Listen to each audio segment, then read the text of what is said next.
Welcome to this lesson on alkenes, one of the most important classes of organic compounds. Alkenes are unsaturated hydrocarbons characterized by the presence of carbon-carbon double bonds. Unlike alkanes, which only have single bonds, alkenes contain at least one double bond between carbon atoms, making them highly reactive and useful in many chemical reactions. Throughout this video, you'll learn about their structure, properties, nomenclature, and reactivity. Alkenes are hydrocarbons that contain at least one carbon-carbon double bond. The presence of this double bond is what defines an alkene. Because they have fewer hydrogen atoms attached to the carbon chain compared to alkanes, we call them unsaturated compounds. This unsaturation is key to understanding their chemical behavior. The double bond creates a region of high electron density, making alkenes much more reactive than their saturated counterparts, the alkanes. The general molecular formula for alkenes is CnH2n, where N represents the number of carbon atoms.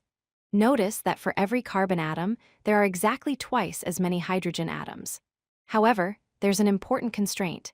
N must be greater than or equal to 2. This means the smallest alkene must have at least 2 carbon atoms. This is because you need 2 carbon atoms to form a carbon-carbon double bond. For example, if N equals 2, the formula becomes C2H4, which is ethene, the simplest alkene. Let's look at some common examples of alkenes. Ethene, also known as ethylene, has the formula C2H4 and is the simplest alkene. Propene has 3 carbons with the formula C3H6. Butene contains 4 carbons and has the formula C4H8. Pentene has 5 carbons with the formula C5H10. Notice how each compound follows the general formula CnH2, and these compounds are the building blocks for many important industrial processes, including the production of plastics and other polymers. The carbon-carbon double bond is actually made up of 2 different types of bonds. The first is a sigma bond, which forms through head-on overlap of atomic orbitals. This is a strong bond similar to the single bonds in alkanes. The second component is a pi bond, which forms through sideways overlap of p orbitals above and below the plane of the molecule. The pi bond is weaker than the sigma bond and is responsible for the restricted rotation around the double bond. Together, these 2 bonds create the characteristic double bond of alkenes. Alkenes have several important properties that distinguish them from alkanes.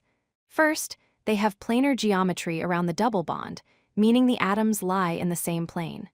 Second, there is restricted rotation around the double bond because the pi bond would have to break for rotation to occur. Third, alkenes are more reactive than alkanes due to the presence of the electron-rich double bond. Finally, they readily undergo addition reactions, where atoms or groups add across the double bond, breaking the pi bond while maintaining the sigma bond. These properties make alkenes versatile starting materials in organic synthesis.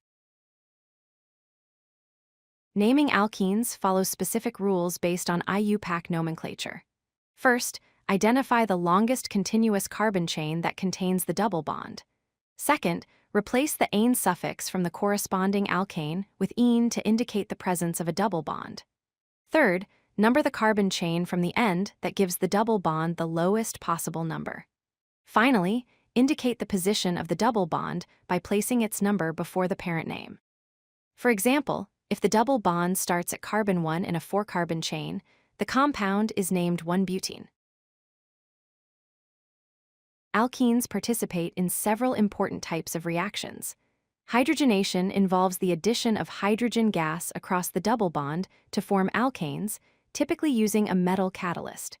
Halogenation is the addition of halogen molecules like chlorine or bromine across the double bond. Hydration adds water across the double bond to produce alcohols, often in the presence of an acid catalyst. Finally, polymerization is a process where many alkene molecules join together to form long-chain polymers.